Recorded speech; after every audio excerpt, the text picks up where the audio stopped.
Hello， 大家好，我是小雪，欢迎大家观看这一次的《寻侠记》耶！这一次呢和西安电影制片厂联动了，是这个吧？总之呢，蝶它致敬了中国电影诞生120周年，哇！然后呢，他们就和了《大话西游》合作呀，《大话西游》是个非常无敌的经典的一个电影，基本上太过经典了。而且呢，它给我2个印象最深刻的，大家知道是什么吗？首先，第一名是什么？Only you can make me。没有办法，这首歌呢是我印象里面第一个，对，从小到大第一个印象里面的一首英文歌，然后他们就改编了，就Only you， 后面那句忘记了，总之就是这样子，对，是不知道为什么，总之呢，就是自从呢看到这个 Only you 过后呢。我脑袋里面如果让我唱一首英文歌的话，我只会想到 Only You 罢了。就是那个当当当当当。你知不知道什么是当当当当当当？什么当当当？当的当当当当当，就是。然后呢，蝶呢，他当然是不会放过这一个的，因为呢，他让大喵和暖暖呢合作一起弄了一个影片，不知道大家看过了没有？我相信都看了吧，这么久了。暖暖，你知道什么是当当当吗？什么当当当啊？当当当当当当当当 ，Only you 啊！师傅你别念了啊！总之就是这个就对了。你知不知道什么是当当当当当当？什么当当当啊？当当当当当当当，就是 Only you。你妈个头啊！你完没完啊？废话真多啊！然后第2名呢？第2名是什么来着？好吧，我把当当当跟 Only You 分开了，他们是一个一个，对，他们是一个。如果有兴趣看《大话西游》的话，大家可以自己去找哦，这很经典来着，而且也充满了笑点，大概就是这样子吧。有兴趣看《大话西游》的各位，可以自己上网去搜索《大话西游》，大话西游月光宝盒，大概是这样子吧。然后我们来小小的看一下这一次的套装。这一次的套装呢是，总结来说就是这2个套装都是紫霞的衣服。第一个就是这一套呢，它就是紫霞平时穿的衣服，然后第2个呢就是他要和牛魔王结婚时穿的衣服，没有记错的话。如果说错的话呢，大家抱歉了，我实在是太久没有看过《大话西游》了，我唯一的印象大概是目前就是这样子。对，然后我们来看一下其他2个套装，就是这个磊冲套，这个是铁扇公主的。铁扇公主这一套呢就挺像的嘛，就挺不错的吧。你们在这干嘛？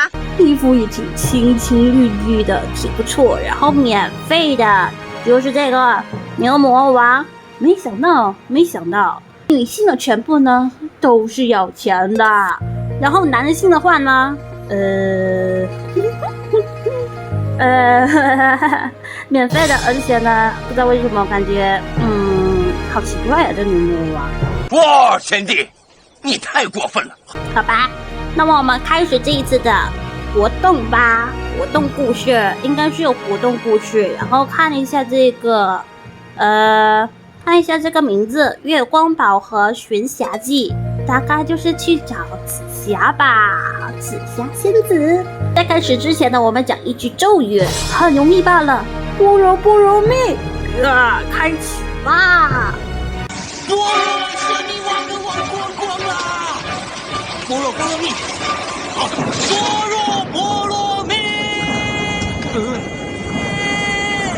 月光宝盒的咒语嘛，海风轻拂，记忆之海的波荡翻涌不停，浪潮撞上海边的岩石，奇异的发出咚的一声沉闷声响。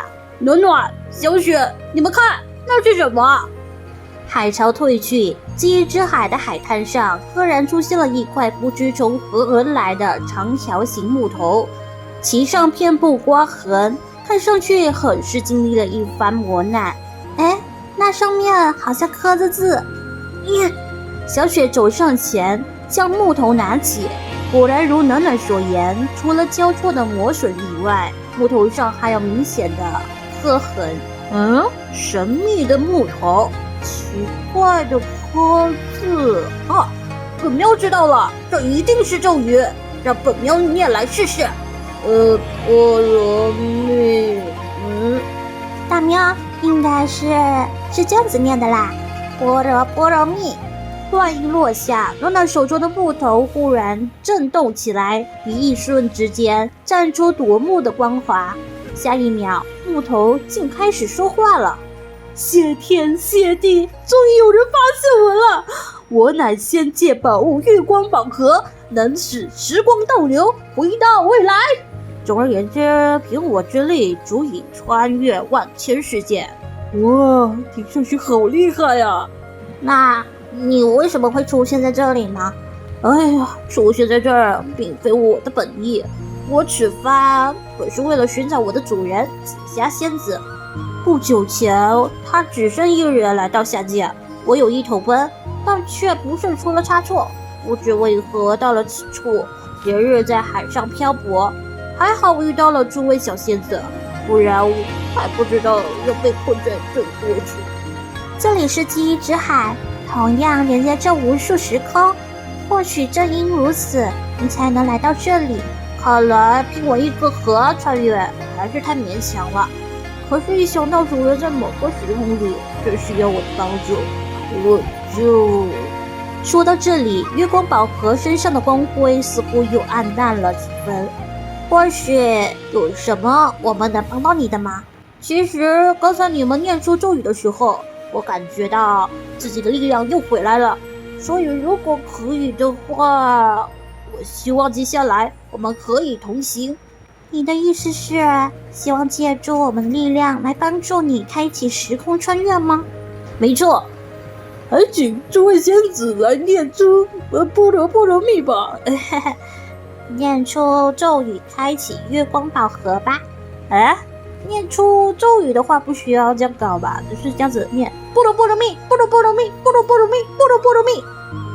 让我想到在庞斯通那边呢，那个至尊宝那边一直拼命的波罗蜜，一直穿越的那一个，有点好笑啊。是不是真的能时光倒流？波罗蜜，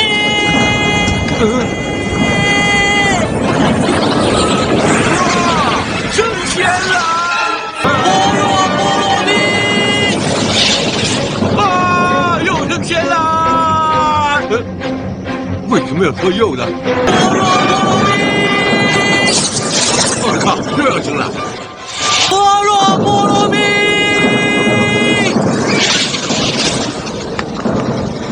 娘子，跟牛魔王出来看上帝。那么我看一下，波罗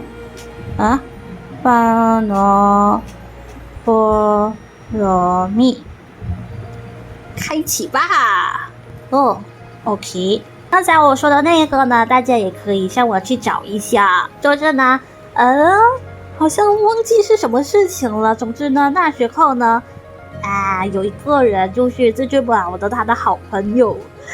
我不知道为什么，总之我是觉得他超级亮眼。就是呢，至尊宝他一直拿月光宝盒，一直穿越回去过去的时空，然后一直重复回去嘛。然后呢，他的朋友呢提出的是讲这么，然后到最后讲又，他讲神呢总之说就是这样子穿越回去的时候呢，他的朋友就可以搞出一大堆好笑的场面，值得大家去看，很好笑。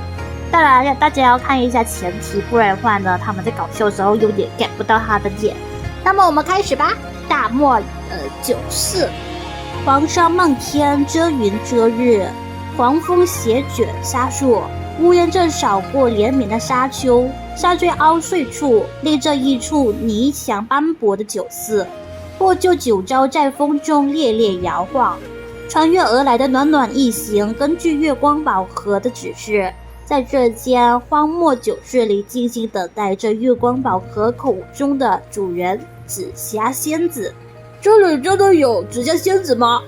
喵都快要变成干喵了。恰在此时，远处古道上遥遥传来一阵铃铛轻响。找到了，那就是我的主人紫霞仙子。一名红衣女子骑着骡子穿过漫漫黄沙，向着酒室徐徐而来。她怀抱宝剑，笑得佯装明媚，无所畏惧。哇，她看上去好酷啊！只见紫霞轻盈跃下骡子，却并不落座，只是站在酒坊下，笑盈盈地打量酒客。饭店里的杂役忙碌的试图点燃油灯。大伯，你这油灯里没有灯芯，怎么能点燃呢？是了，这灯芯去哪了？紫霞仙子，你说呢？杂役暴喝一声，鱼里的身躯突然挺直，额头肃穆怒张，显出恶来神举法相。他身后的酒客也摇身一变，成了侍卫威风凛凛的天王。你身为如来佛祖座前日月神灯的灯芯，时至下界，该当何罪？糟了，他们是来捉捕主人的天兵天将，这可怎么办？有什么我们能做到的吗？转眼间，天兵天将已亮出各支兵器，将紫霞仙子团团围在当中。被包围的紫霞仙子神色从容，并不感到意外。紫霞仙子，你善待宝盒紫青宝剑师下凡间，究竟意欲何为？有传言说你是为了寻找能够将紫青宝剑拔出鞘的意中人，但正如此。紫霞仙子并不回答，她手中银光洒闪，拔剑在手，剑光如蛟龙一般刺入天兵天将的包围圈内。你们见着了紫青宝剑，我自己就能拔得出，何须寻找什么意中人呢？你到底想做什么？紫霞仙子收起宝剑，望着头顶铲过的酒坊，陷入沉思。其实我也不知道自己应该做些什么，不过你们倒是提醒了我。只见紫霞挥动起精灵法器，原本荒废的酒肆随着她的动作渐渐复原一新。我诺就做一个酒肆老板，专门收拾你们这样不分好歹的老路人。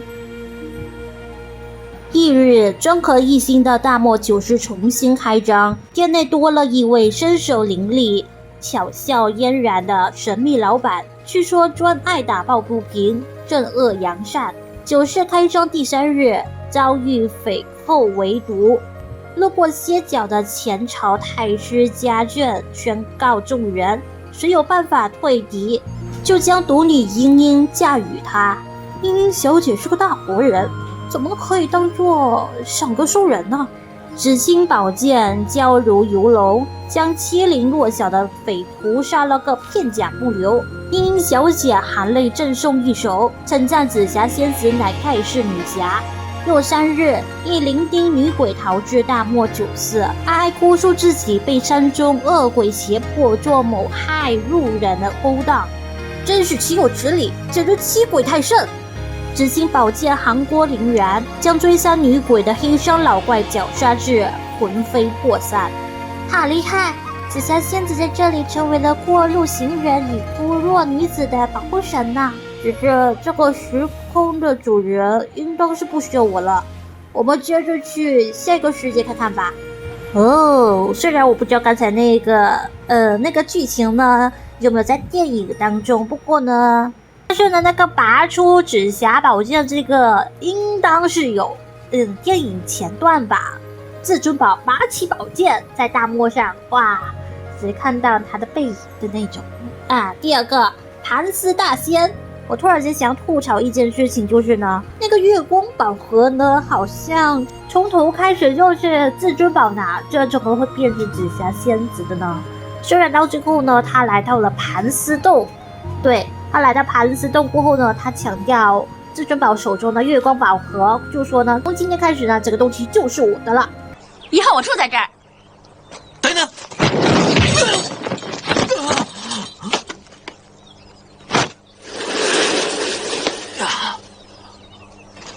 哎，我现在郑重宣布，这个山所有东西都属于我的，包括你在内。我对呀，就像我的骡子一样，给你盖个章。有点那种强盗的 feel 吧。霸道就是好像胖虎常常说的，你的东西就是我的东西，我的东西就是我的东西。好，我们开始继续吧。要念般若波罗蜜了，般若蜜哦，不一样了。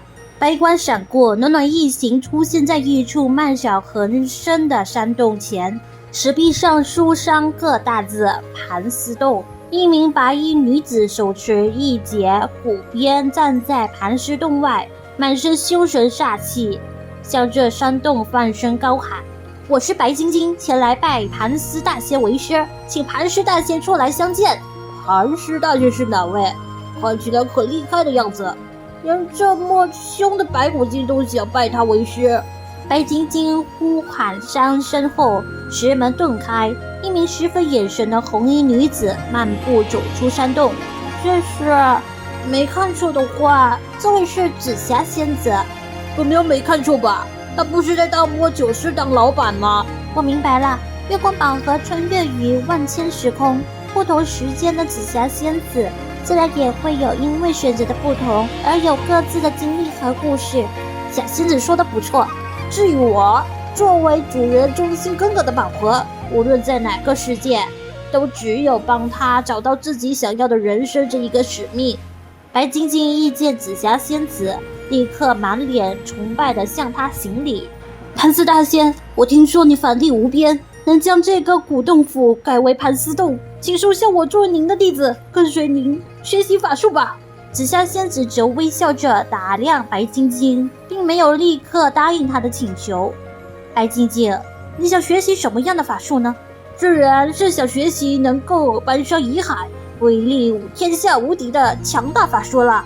好，有志气，那我来考考你。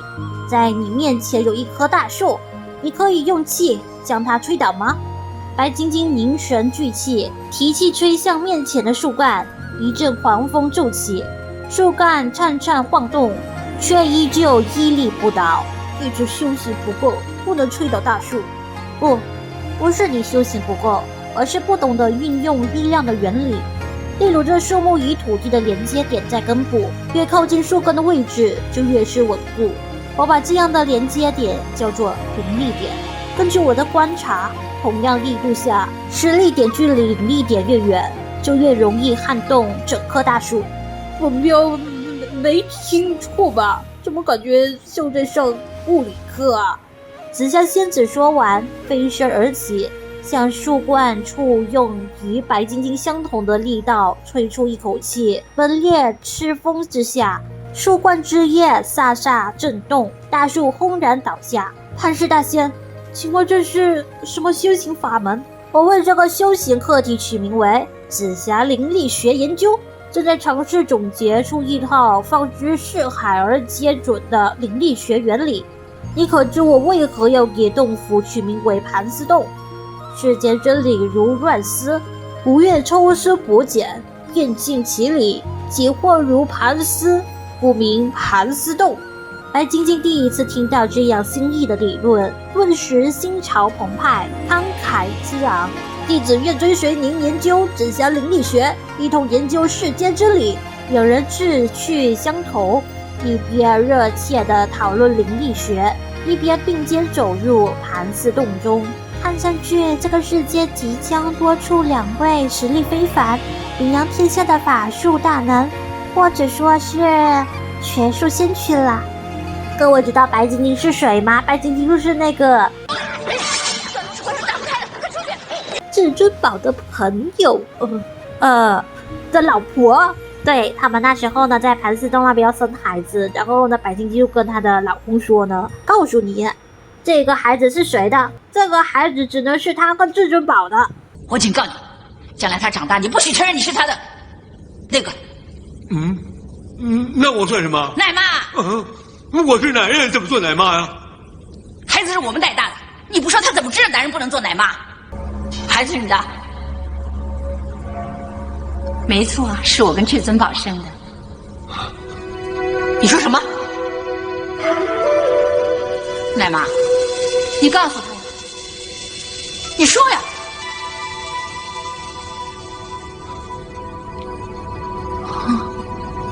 是，他跟至尊宝生的。我记错的话了。然后我就当个保姆吧。大概就是这样子吧。如果说错话，抱歉。那么来最后一个狱中惊魂，你不要念波罗蜜了。波在哪里？波罗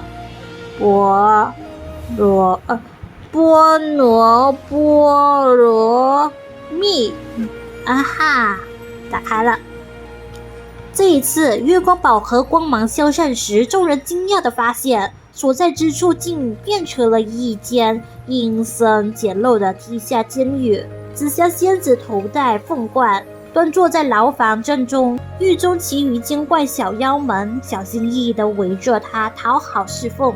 突然一串急促的脚步声响起，监狱大门洞开，一位金簪睡衣的从容贵妇人在一名少女的带领下，气势汹汹地闯入了牢房。惨了，牛夫人来了，他们又打起来了。牛夫人又是哪路神仙啊？我知道，这位牛夫人就是大妖怪牛魔王的妻子铁扇公主，那位少女一定就是牛魔王的妹妹牛香香，她看上去很生气的样子。但手快看，这就是那个勾引大哥的狐狸精。牛香香迫不及待地向铁扇公主告状，紫霞仙子却一脸坦然，不疾不徐地起身相迎。香香姑娘直言差异，我本来是来找牛魔王堂合作生意的，我是个香料商人，一直苦于货品稀缺，偶然发现此处地广人稀，土质干爽，种植香料最是适宜，于是想将这块地买下。本来已经通信说得差不多，不曾想见面时，牛魔王见我是个女子，虽说女子抛头露面不是个道理，嫁给他才是正道。你既然不想做老牛的小妾，为何还留在这里？因为我很想试试能不能跟牛夫人把这生意做成，毕竟此地算是你们夫妻二人的共同财产。你不要在这里挑拨离间。迎接铁扇公主来者不善的目光，紫霞微微一笑，也对，其实按道理这里也该有香香姑娘的一份。那么或许两位愿意一起和我谈个生意。听说牛夫人的本名铁扇公主，修成地仙，本命法宝芭蕉铁扇威力无穷，能熄火施雨，助百姓耕作，因此得万人供奉。您有如此神通，如此名望，偏偏做了牛夫人，却被牛魔王百般嫌弃，还要时刻提防他另娶新欢。香香姑娘同样是一身好武艺，出外行走四方，却偏偏因为这些家长里短，不得自由。要是跟我做了个生意，我敢担保，一切都会不一样。铁扇公主与牛香香似乎有所触动，对视一眼，仿佛下定了某种决心。我不卖地，但是我们可以合作。是夜，牛魔王的婚礼前，牛夫人大闹一场，一向乖巧的牛香香也未少助威。牛魔王给予抱得美人归，便答应了出让第7的要求。只是下一秒，他就被芭蕉扇出了宅子，扇回了原形。紫霞手拿地契，向请求告诉他这是所有者的合法权益。接下来的日子里，紫霞负责经营，牛香香负责护卫，铁扇公主管理种植，而牛魔王则被套上铁犁，为香料田犁地去了。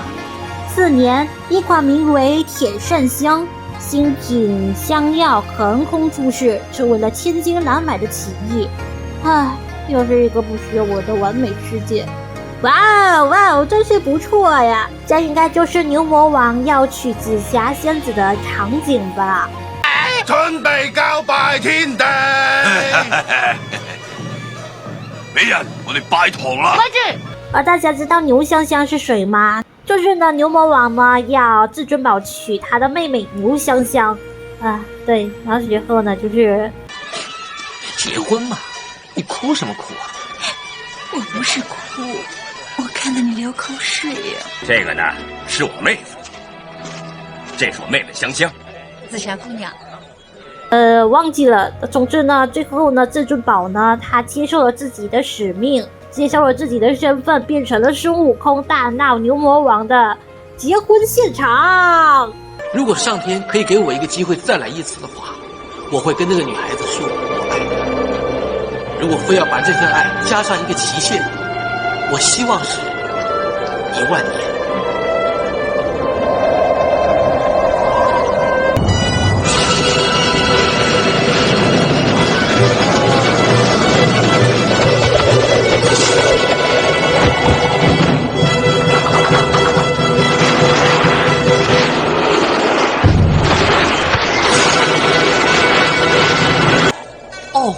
原来是悟空，我还以为是片玉云。师傅，弟子昔日罪孽深重，幸得观音大师指点迷津，现在已一心归于我佛，绝不会再留恋人世间半点情欲。护送师父取西经这个重任，弟子愿一肩承担。对了，我差点忘记了，我是斋的。还给我！来啦！